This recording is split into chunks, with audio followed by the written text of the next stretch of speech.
So Trump has raised tariffs on China once again. His trade policies are setting off alarm bells across the globe. World leaders are scrambling to contain the fallout.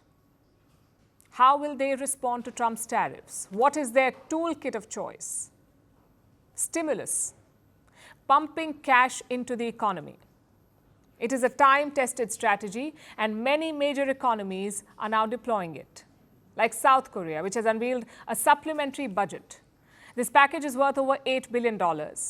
And where will this extra money go?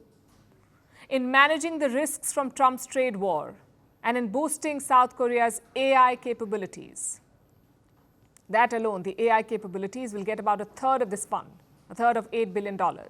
At the same time, Seoul is exploring negotiations with Washington. It will soon send a team to the US to try to cut a deal with the Trump administration. Of course, there's no guarantee of a deal, which is why South Korea has armed itself with a financial war chest. Same with Portugal. They have announced an $11 billion package. Their prime minister says, and I'm quoting, "The world we knew has changed." His name is Luis Montenegro.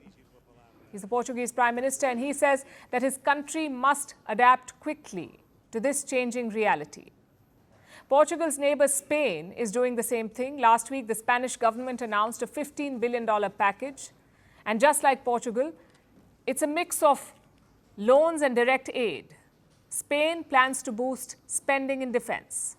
The objective of this plan is for Spain to contribute to and, at the same time, benefit from this technological and industrial stimulus to strengthen the European security and defense area, while remaining faithful to our principles.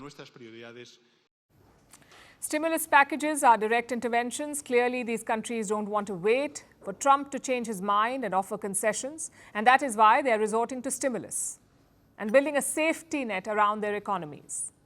China is under pressure to follow suit. In fact, Beijing could be readying a package as we speak. Analysts predict a massive stimulus push of up to $275 billion, $275 billion China stimulus package. Last month, Beijing raised its deficit target. Now, what's a deficit? When a government spends more than it earns, when its expenses are higher than its income, that gap is called a budget deficit. Now, earlier, China was targeting a deficit of 3%, but last month, they raised it to 4%. This gives Beijing more room to spend, more firepower to protect their economy.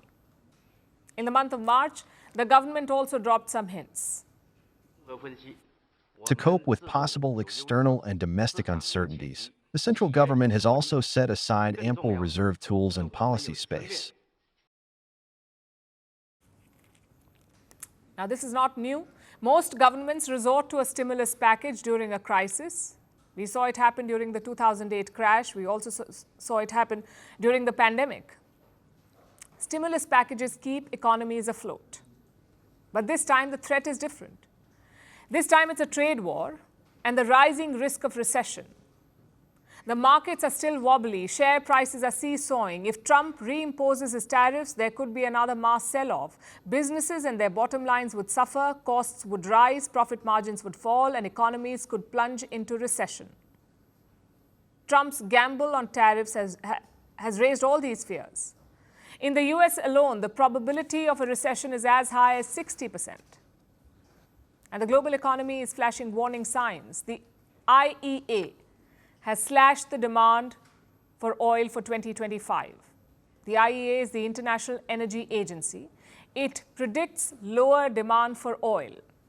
So does the OPEC, the Organization of Petroleum Exporting Countries. This is the world's biggest and most powerful oil cartel. Now, both these groups blame the rising trade tensions for this, for projecting lower oil demand. You see, global growth is slowing. So even if you cut oil prices, it may not be enough to lift demand. Hence the need for a stimulus.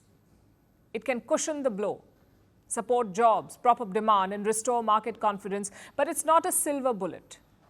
If Trump's tariff war continues, and if his tariffs rise further, no amount of cash may be enough.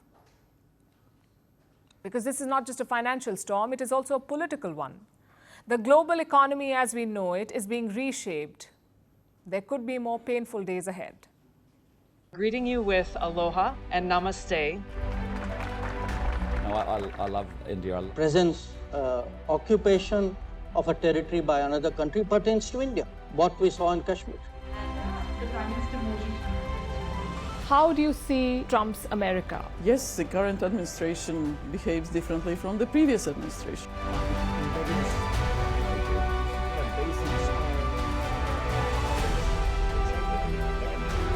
Are you saying that there are foreign powers who are trying to bring down the current government in Syria? Exactly. Bluntly, Iran, maybe Russia too.